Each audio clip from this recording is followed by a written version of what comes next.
প্রবাসের মাটিতে শত ব্যস্ততার মাঝে দায়িত্বের ভিড়ে মানুষ যখন নিজের শিকড়কে একটু ছুঁয়ে দেখতে চায়, তখন খেলাধুলাই হয়ে ওঠে সবচেয়ে বড় অনুষঙ্গ। প্রবাস জীবনে নিজেদের মধ্যে একতার জয়গানে বড় ইভেন্ট ইতালির বলোনিয়ায় ইউনাইটেড ফ্রেন্ডস ক্রিকেট কাউন্সিল উদ্যোগে ২৪ মে রবিবার ২০২৬ কেক কাটার মাধ্যমে ষষ্ঠবারের মতো জাঁকজমকপূর্ণ টেপ বল টি10 ক্রিকেট টুর্নামেন্ট উদ্বোধনী অনুষ্ঠান শুরু হয়। উক্ত টুর্নামেন্টের উদ্বোধনী অনুষ্ঠানে বলোনিয়ার বিভিন্ন সমিতির সিনিয়র নেতৃবৃন্দ ও বিভিন্ন শহর থেকে আসা ক্রীড়ামোদী অসংখ্য দর্শক উপস্থিত ছিলেন, যার কারণে পুরো টুর্নামেন্টটি প্রবাসী বাংলাদেশিদের একটি মিলনমেলায় পরিণত হয়। ক্রিকেট নিয়ে বেশ আশাব্যঞ্জক বক্তব্য প্রদান করেন, যা খেলাধুলাকে এগিয়ে নিতে সাহায্য করবে।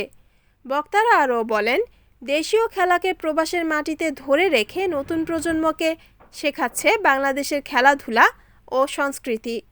আজকের যুব সমাজ আগামী দিনের ভবিষ্যৎ, তাই যুব সমাজকে মাদক ও নেশামুক্ত জীবন গড়তে নিয়মিত খেলাধুলা করা দরকার। এই টুর্নামেন্টে অংশ নেন ইতালির বিভিন্ন শহর থেকে আসা নোভারা, ব্রেসিয়া, পাদোবা, ফিদেন্সা, রেজ্জো এমিলিয়া, রিচ্চোনে, রিমিনি, ফরলি ও মদেনা থেকে আসা 10টি দল, সঙ্গে বলোনিয়ার স্থানীয় 2টি দল, মোট 12টি দল অংশ নিয়েছে। আর এই পুরো আয়োজনকে সফল করতে যারা দিনের পর দিন সকাল থেকে রাত পর্যন্ত অক্লান্ত পরিশ্রম করেছেন, জয়নাল সরকার, খোকন সরকার, আব্দুল হাকিম, আশার বাবুল, রিমন চৌধুরী, আশিকুজ্জামান শোভন, ডালিম ইসলাম, আমজাদ হুসাইন, জমাদ্দার বাপ্পি, মোহাম্মদ রুবেল, রাহুল সৈয়াল, শোয়েব মোল্লা, হাবিবুল্লাহ খান, তারেক মিয়া ও সোহাগ করিম সহ আরও অনেকেই। আগামী 31 মে গ্রুপ পর্বের খেলা শেষে 7 জুন অনুষ্ঠিত হবে বহুল প্রতীক্ষিত সেমিফাইনাল ও ফাইনাল।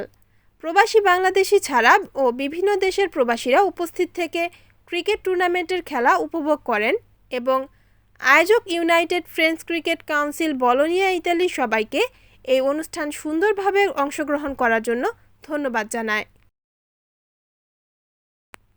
রিপোর্ট হিমেল জমাদ্দার, NAN টিভি, ইতালি।